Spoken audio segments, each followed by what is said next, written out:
एक बार बाबा साहेब भीमराव अंबेडकर को पता चला कि गरीब किसान कर्ज में डूबे हुए हैं और साहूकार उनका शोषण कर रहे हैं। किसान मेहनत तो करते थे, लेकिन उनकी फसल का पैसा साहूकार ले लेते थे और किसान कर्ज में फंसे रहते थे। बाबा साहेब ने किसानों की तकलीफ को समझा और इसके खिलाफ आवाज उठाई, जिसमें किसानों से कहा गया कि वे अपने अधिकारों के लिए संगठित हों और साहूकारों के अन्याय का विरोध करें।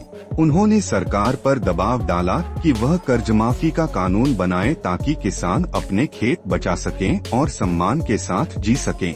बाबा साहेब का मानना था कि जब तक गरीब किसान मजबूत नहीं होंगे, देश आगे नहीं बढ़ सकता। उनके प्रयासों से लाखों किसानों को राहत मिली और वे सम्मान के साथ जीवन जीने लगे। अगर वीडियो इंफॉर्मेटिव लगी हो तो सब्सक्राइब करें हमारे YouTube चैनल को।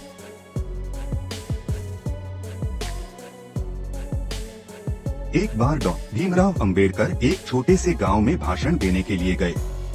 वहां हजारों लोग इकट्ठा हुए थे। भीड़ में एक बूढ़ी गरीब महिला भी खड़ी थी। उसके पैरों में चप्पल नहीं थी, कपड़े पुराने और फटे हुए थे और सिर पर एक घिसी हुई चादर थी। जब अंबेडकर मंच से नीचे उतरे, वह महिला उनके पास आई और अपनी चादर उतारकर उनके पैरों में रख दी। अंबेडकर ने आश्चर्य से पूछा, माँ, यह क्या कर रही हो? महिला ने मुस्कुराते हुए कहा, बाबा साहेब, मेरे पास देने को कुछ नहीं। मैं गरीब हूँ, लेकिन तुम्हारे लिए अपना सबसे कीमती चीज लाई हूँ। इसे स्वीकार कर लो। अंबेडकर की आंखें नम हो गईं। उन्होंने चादर को उठाया और अपने सिर से लगाया।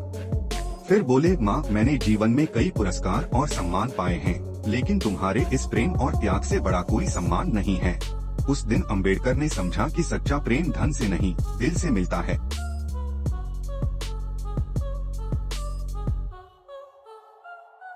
माँ भीमाबाई और बेटा भीमराव, झोपड़ी की छाव में जो सपना पला था, वो माँ के आंचल में ही तो खिला था।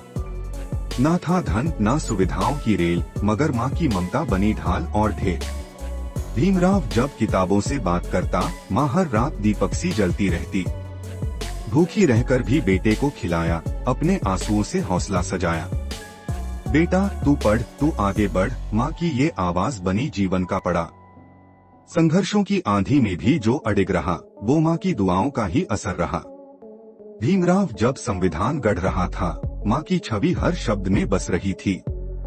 जो समाज को न्याय दिला गया, वो माँ की ममता से ही तो पला था। आज भी जब हम भीम को याद करते हैं, उनकी माँ की परछाई साथ चलते हैं। आप सभी को मातृ दिवस की हार्दिक हार्दिक शुभकामनाएं। माँ हमारी उम्र भी आपको लग जाए। सब्सक्राइब करें हमारे YouTube चैनल को।